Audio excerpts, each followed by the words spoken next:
little white and gold dress they'd taken off the baby Jesus doll at the Salvation Army. Myriam and Allison's friends decided that Jonah was a very cute baby, which meant he'd be an ugly adult. Allison and Myriam didn't mind. Ugly people had more incentive to tell good jokes or develop an amazing sense of fashion. They all sat by the pool in lawn chairs, with Allison's parents occasionally refilling the chip bowls, and nobody swam. Myriam and Allison's friends were not the swimming type. They wore thick makeup and boots that took a long time to lace.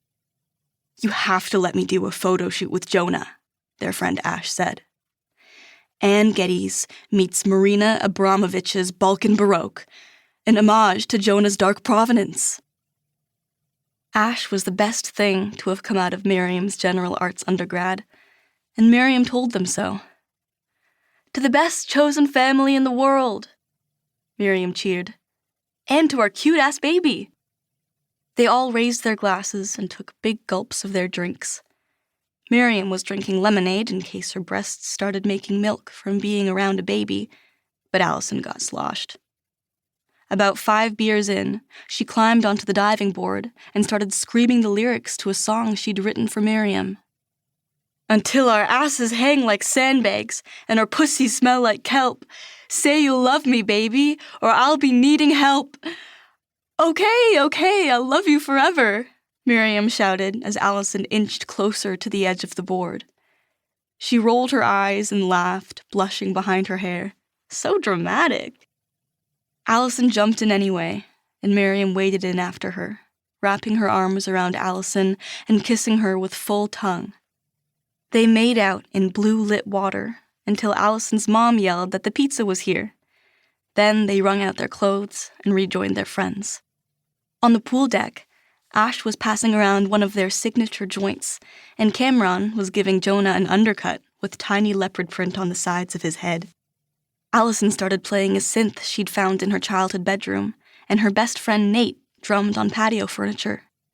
They played space-age versions of lullabies that everyone danced to, undulating their hands against the dark night sky. Around sunrise, Allison's dad drove them home, and Allison puked a thin string of puke on the family van's carpet. Back in their room, Allison and Jonah fell asleep right away, but Myriam stayed awake, wondering about the meaning of life. Myriam and Allison had met when Myriam was in university, at a show in a run-down punk house in East Vancouver.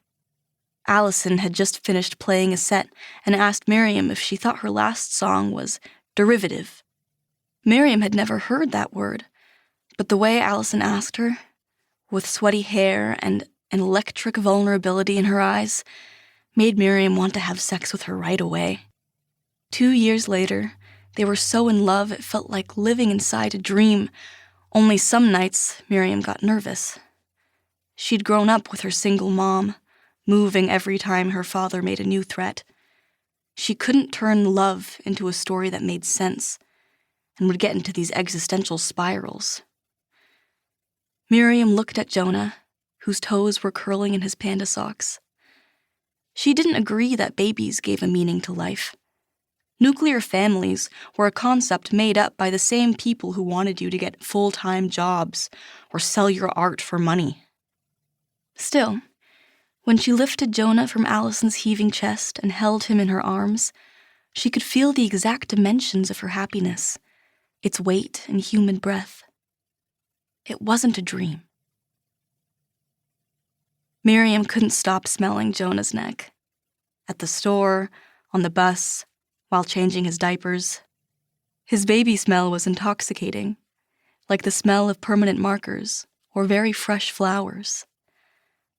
Allison found a knitting kit in the dumpster and started making Jonah lots of little hats and tunics, all from the same purple wool. Myriam learned to cook.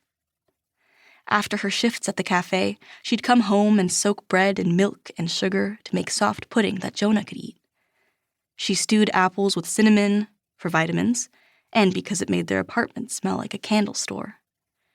She thawed frozen peas and pureed them with the heel of her hand.